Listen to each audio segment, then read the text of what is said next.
Hey what's up you guys, Amit here. और दोस्तों, आज मैं बात करने वाला हूँ डैनियल कीज के फ्लावर्स फॉर अल्जरनॉन इस साइफाई नॉवेल के बारे में। फ्लावर्स फॉर अल्जरनॉन 1966 में पब्लिश हुआ था। इसमें चार्ली गॉर्डन नाम के 32 साल के मेंटली डिसेबल्ड व्यक्ति की कहानी बताई गई है। और बाकी के जो साइफाई रहते हैं उनमें कुछ एक स्पेसिफिक एलिमेंट रहता है, थीम रहती है, या फिर मतलब कि एक साइफाई एलिमेंट उसमें रहता है। पर फ्लावर्स फॉर अल्जरनॉन एक बहुत ही सिंपलिस्टिक साइफाई नॉवेल है। मतलब उसमें कुछ साइफाई एलिमेंट भी नहीं है, सिर्फ एक सर्जिकल प्रोसीजर है जिसका रेफरेंस दिया गया है शुरुआत में। बाकी इसमें कुछ एज सच साइफाई मुझे लगा नहीं, बट ये काफ़ी हेवी बुक है और इसके बारे में आज मैं बात करूँगा। चार्ली जो है, चार्ली गॉर्डन, वो 32 साल का है। उसकी IQ 68 है और उसके बचपन में ही जब वो 11 साल का था तो उसके पेरेंट्स जो है वो उसको एक मेंटल इंस्टीट्यूशन में डाल देते हैं। वहाँ से उसके चाचा उसको निकालते हैं 1-2 साल बाद, और उसको अपना एक दोस्त है जो जिसकी खुद की बेकरी है, वो बेकरी का ओनर है, वहाँ पे चार्ली को रख देते हैं। और वो बेकरी ओनर को कहते हैं कि चार्ली का कोई भी रिलेटिव नहीं है या उसकी केयर करने के लिए कोई भी नहीं है, तो तुम चार्ली को अपने यहाँ पे रखो। वो बहुत मेहनती लड़का है, बहुत अच्छा लड़का है, और तुम उसकी केयर करो, उसको अपने पास रख दो।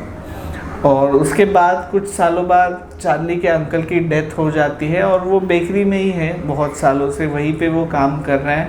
इस बेकरी का जो दूसरा स्टाफ है उनके साथ चार्ली अपना टाइम स्पेंड करता है, और उसके पास कुछ फ्री टाइम रहता है तब वो यूनिवर्सिटी में जाके पढ़ाई लिखाई की प्रैक्टिस करता है। क्योंकि इवन दो उसकी IQ 68 है, पर उसको बचपन से ही बहुत इच्छा थी कि उसको पढ़ना लिखना आना चाहिए, तो इसीलिए वो यूनिवर्सिटी में जाके पढ़ने लिखने की कोशिश करता है।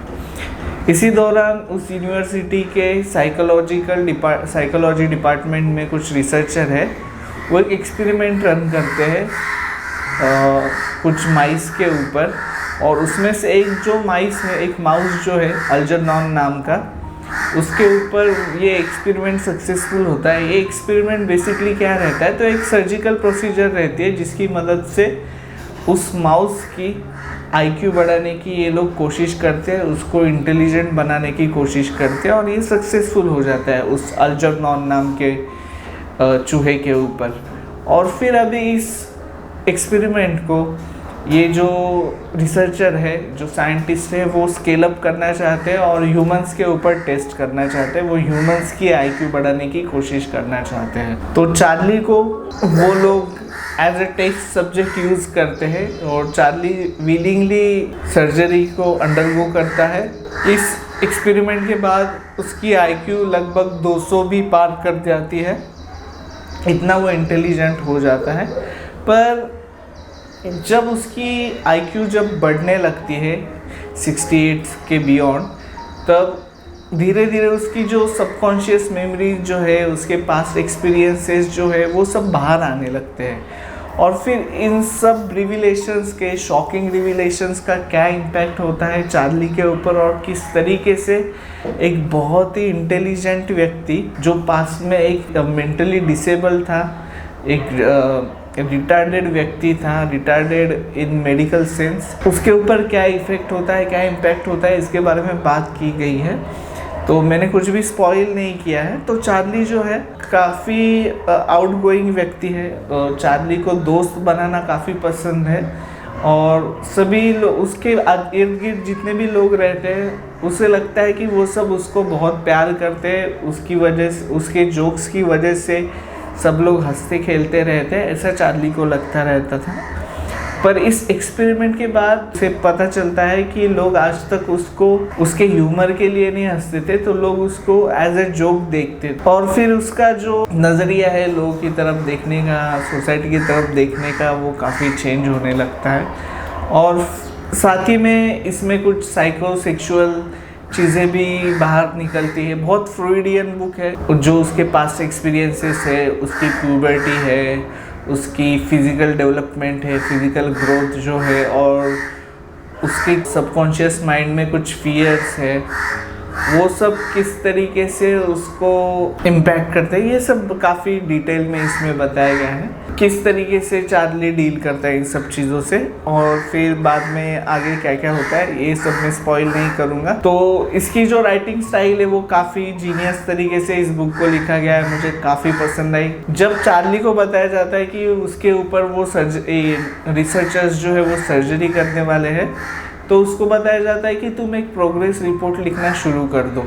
तो ये बुक जो है वो फर्स्ट पर्सन पर्सपेक्टिव में लिखी गई है, नरेशन में लिखी गई है, और जर्नल एंट्रीज जो चार्ली लिखता है उनके द्वारा ये पूरी बुक जो है, पूरी स्टोरी जो है वो अनफोल्ड होती है। तो चार्ली के सर्जरी के कुछ हफ्तों पहले, कुछ दिन पहले वो उसे कहा जाता है कि तुम प्रोग्रेस रिपोर्ट लिखना शुरू कर दो, और चार्ली को पढ़ना लिखना ज़्यादा आता नहीं। तो शुरुआती दिनों में सर्जरी के पहले उसकी जो राइटिंग है वो काफ़ी सिंपल है, वो काफ़ी सिंपलिस्टिक फॉर्म में लिखता है, वो मेटाफोर्स नहीं यूज़ करता, काफ़ी सिंटेक्स एरर रहता है उसकी राइटिंग में, काफ़ी ग्रामेटिकल मिस्टेक रहती है, काफ़ी शब्द जो है वो गलत यूज़ करता है, लॉन्ग सेंटेंसेस वो नहीं लिख पाता, और उसकी वोकेबलरी भी काफ़ी लिमिटेड है, ठीक है। और बहुत सी चीज़ों की मतलब भी उसको पता नहीं है, ये उसकी जर्नल एंट्रीज पढ़ के हमें पता चलता है।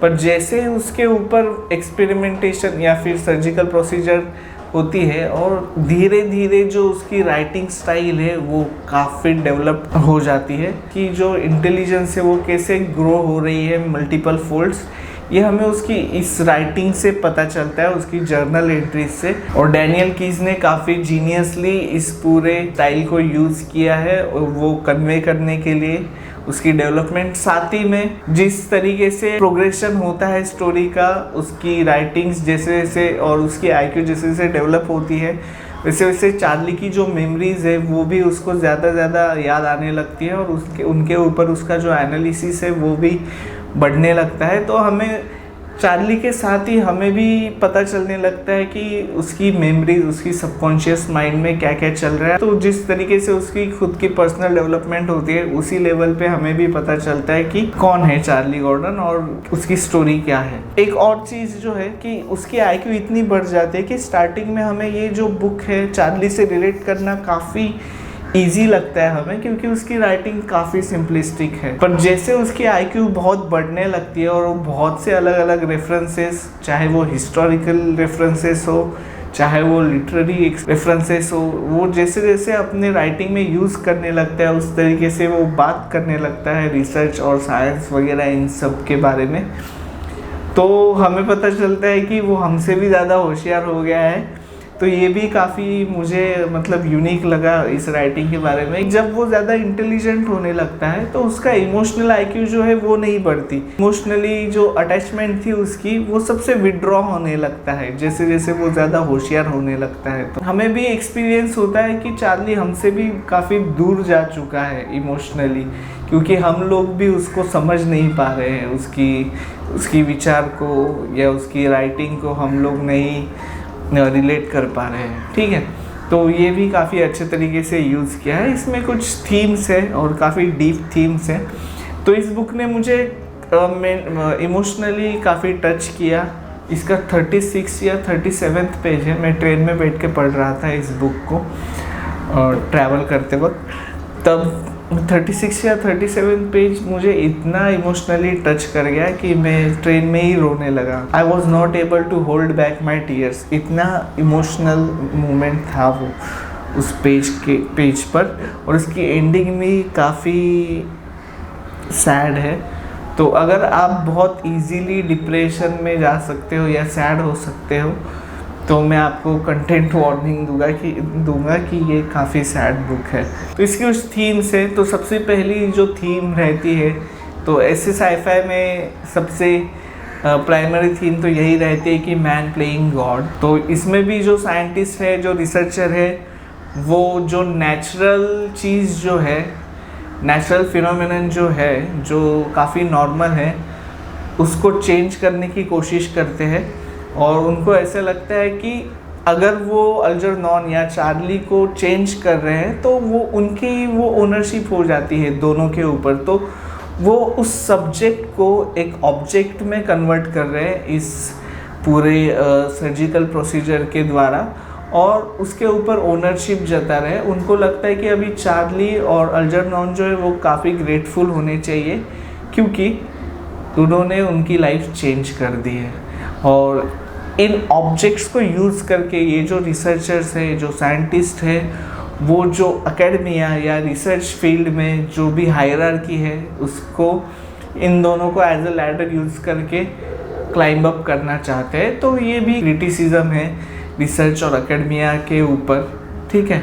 सेकेंड जो चीज़ है कि जिस तरीके से हमारी सोसाइटी है, उसकी वैल्यूज़ और नॉर्म्स जो है वो इस तरीके से बने हुए हैं, इस तरीके से हमारे ब्रेन में इनग्रेन किया गया है कि जो फिजिकली डिसेबल्ड या मेंटली डिसेबल्ड लोग हैं, उनको हम अननोइंगली बहुत बुरे तरीके से, बहुत हार्श वे में हम लोग ट्रीट करते हैं। ये मुझे इस बुक को पढ़ने के बाद पता चला, और मुझे लगता है कि उस सिंगल चीज़ के लिए सबको ये बुक पढ़नी चाहिए कि हम लोग कितने वियर्ड वे में और कितने बुरे तरीके से जो भी फिजिकली डिसेबल्ड या स्पेशली एबल्ड लोग जो है उनको ट्रीट करते हैं। प्लेटोस केव की एलोगोरी इसमें मेन है, इसका मेन फोकस है, और उसका जो सोशल और इमोशनल विड्रॉल है, इसके ऊपर भी इसमें बात की गई है। और जैसे मैंने कहा कि इसमें कुछ स्ट्रॉन्ग फ्रॉइडियन थीम्स हैं, साइकोसेक्सुअल थीम्स हैं, वो भी इसमें एक्सप्लोर की गई है। और बाकी भी कुछ चीज़ें हैं, शायद मैंने कवर की या नहीं की, पर इस बुक को एक्सप्लेन करते वक्त मुझे पता ही नहीं कि मैं इसके बारे में क्या बोलूँ क्या नहीं, क्योंकि मैं इसे स्पॉइल नहीं करना चाहता, या फिर मैं इसके बारे में ठीक से बात नहीं कर पा रहा, क्योंकि मैंने ऑलरेडी 2 बार इस वीडियो को शूट किया अलग अलग ओकेजन्स पे, पर मैं नहीं बात कर पा रहा इस बुक के बारे में। So forgive me for that. But end में मैं इतना ही कहूँगा कि मुझे पर्सनली ऐसा लगता है कि कुछ बुक्स जो रहती है वो सभी लोगों ने पढ़नी चाहिए, रिगार्डलेस ऑफ देयर टेस्ट और इंटरेस्ट।